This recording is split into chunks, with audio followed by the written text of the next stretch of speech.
राजद के लोगों ने किस तरीके से बिहार को केवल हिंदुस्तान में ही नहीं बल्कि सारी दुनिया में बदनाम किया। क्या क्या आरोप लगते हैं। जो यहाँ का मुख्यमंत्री रह चुका हो उसको वर्षों तक जेल की हवा खानी पड़ती है। क्या हर बिहारवासी का इससे मस्तक नीचा नहीं होता।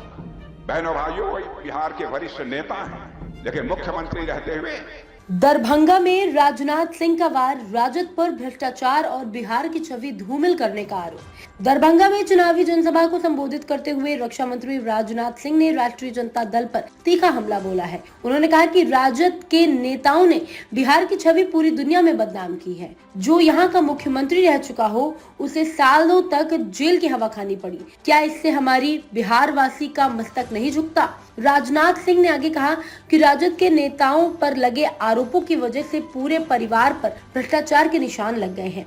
ये वास्तव में वेदना का विषय है। मनुष्य जीवन में बहुत सी चीजों से समझौता कर सकता है लेकिन मान सम्मान और स्वाभिमान से समझौता नहीं किया जा सकता। उन्होंने इस अवसर पर बिहार के लोगों से ये भी अपील की कि वो अपने अधिकार और स्वाभिमान के लिए जागरूक रहें और सही विकल्प का समर्थन करें। आपने देखा यहां पर राजद के लोगों ने किस तरीके से बिहार को केवल हिंदुस्तान में ही नहीं बल्कि सारी दुनिया में बदनाम किया। क्या क्या आरोप लगते हैं। जो यहां का मुख्यमंत्री रह चुका हो उसको वर्षों तक जेल की हवा खानी पड़ती है। क्या हर बिहारवासी का इससे मस्तक नीचा नहीं होता।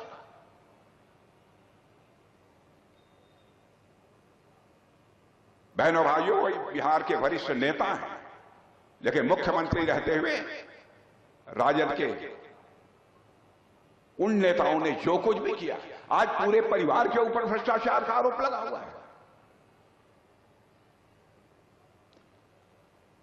मैं समझता हूं कि यह बहुत बड़ी वेदना का विषय है। केवल आपके लिए ही नहीं, मनुष्य जीवन में सभी चीजों से समझौता कर सकता है मेरे बहनों भाइयों, लेकिन मान सम्मान स्वाभिमान से कभी समझौता नहीं कर सकता है।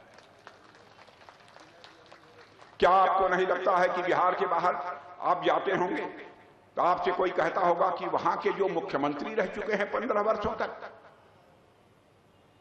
चारा घोटाले में उन्हें जेल की हवा खानी पड़ रही है।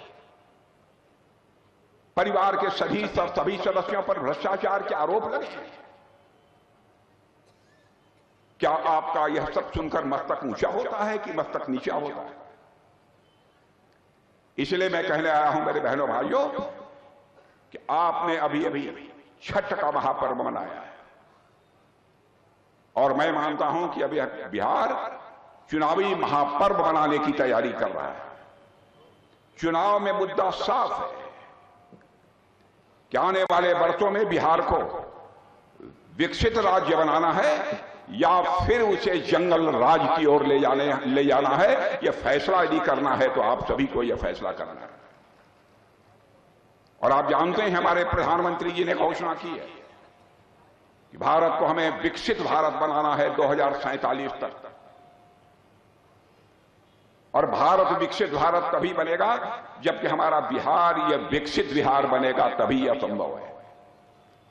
कोई आप में से कह सकता है, हमारे विरोधी भी ये कह सकते हैं, कैसे आपके प्रधानमंत्री मोदी जी भारत को विकसित भारत बना देंगे, दुनिया में सबसे धनवान बना देंगे 2047 तक। यह सवाल कोई पूछ सकता है। और बहनों भाइयों, अपनी बात आगे कहने के पहले मैं यह भी कहना चाहता हूं, हमारे प्रेस के मित्र यहां पर बैठे हैं, यहां पर बड़े जागरूक लोग हैं यहां के, यह भी मैं जानता हूं। हमारी कोई भी बात गलत हो, कोई भी बात गलत हो, तो मैं आपसे यह निवेदन करना चाहूंगा कि आप सार्वजनिक रूप से उसकी आलोचना करिएगा, मैं उसका स्वागत करूंगा। क्योंकि हमने जिंदगी में राजनीति की है तो जनता की आंखों में धूल झोंक कर राजनीति नहीं की है, जनता की नजरों में नजर मिलाकर मैंने राजनीति की।